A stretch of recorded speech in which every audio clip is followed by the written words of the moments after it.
नमस्कार दोस्तों, मैं वर्षा आप सभी का सुनो कहानी चैनल में स्वागत करती हूँ। आज मैं आपको जगन्नाथपुरी रथ यात्रा कब, क्यों और कैसे निकलती है तथा इसका क्या महत्व है के बारे में सुनाने जा रही हूँ। सर्वप्रथम भगवान विष्णु को स्मरण करते हुए मंगलाचरण करेंगे। मंगलम भगवान विष्णु मंगलम गरुडध्वज मंगलम पुंडरीकाक्ष मंगलाय तनोहरि। दोस्तों, श्री जगदीश यात्रा उड़ीसा राज्य में जगन्नाथपुरी में आषाढ़ मास की शुक्ल पक्ष की द्वितीया को निकलती है। पुरी में रथ यात्रा के इस पर्व का इतिहास काफी प्राचीन है। इसकी शुरुआत गंगा राजवंश द्वारा सन 1150 ईस्वी में की गई थी। अब रथोत्सव की कथा। पूरी रथोत्सव पर्व की उत्पत्ति को लेकर कई पौराणिक और ऐतिहासिक मान्यताएं तथा कथाएं हैं। उनमें से एक कहानी के अनुसार राजा इंद्रद्युम्न अपने परिवार सहित नीलांचल सागर, जो वर्तमान में उड़ीसा क्षेत्र है, के पास रहते थे।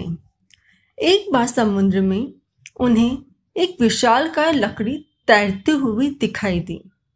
राजा ने उस लकड़ी को समुद्र से निकलवाया और उस लकड़ी की सुंदरता को देखकर विचार किया कि इस लकड़ी से जगदीश जी की मूर्ति बनाई जाए।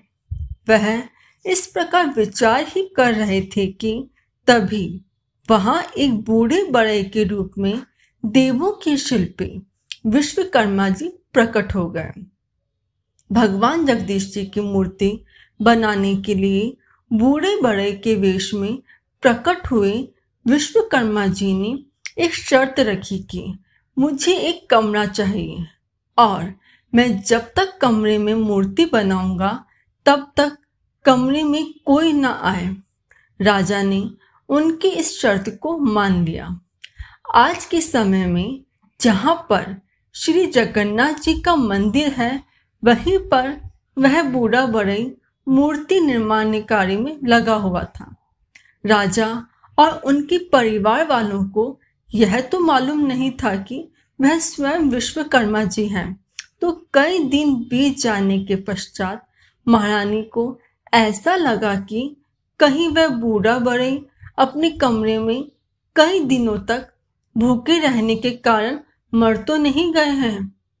अपनी इस शंका को महारानी ने राजा को बताया और जब महाराजा ने कमरे का दरवाजा खुलवाया तो वह बूढ़ा बड़ई कहीं नहीं मिला, लेकिन उसके द्वारा काष्ठ की अर्धनिर्मित श्री जगन्नाथ, सुभद्रा तथा बलराम जी की मूर्तियां वहां मौजूद मिली।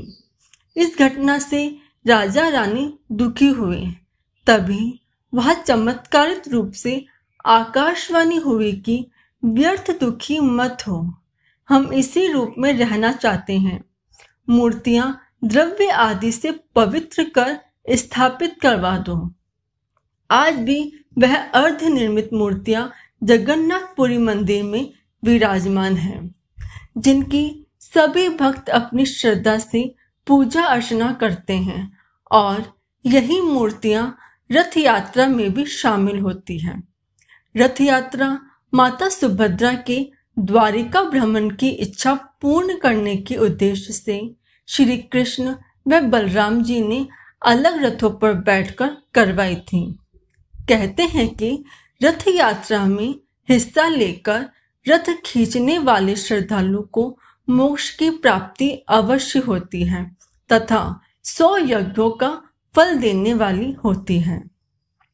अब हम जगन्नाथपुरी रथ यात्रा में रथों का निर्माण कैसे होता है इसके बारे में जानेंगे।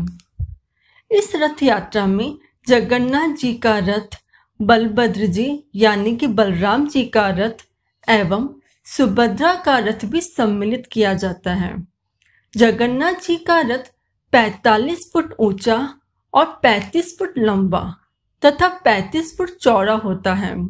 बलराम जी का रथ 44 फुट और सुभद्रा जी का रथ 43 फुट ऊंचा होता है। जगन्नाथ जी के रथ में 16 पहिए और बलराम जी एवं सुभद्रा के रथ में 12-12 पहिए लगे होते हैं। ये रथ प्रतिवर्ष नए बनाए जाते हैं। इन रथों को मनुष्य खींचते हैं। मंदिर के सिंह द्वार पर बैठकर भगवान जनकपुरी की और रथ यात्रा करते हैं। जनकपुरी पहुंचकर 3 दिन भगवान पुनः जगन्नाथपुरी लौट आते हैं।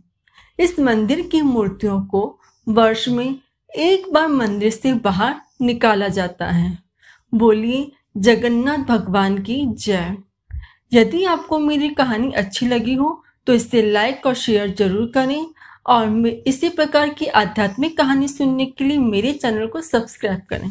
धन्यवाद।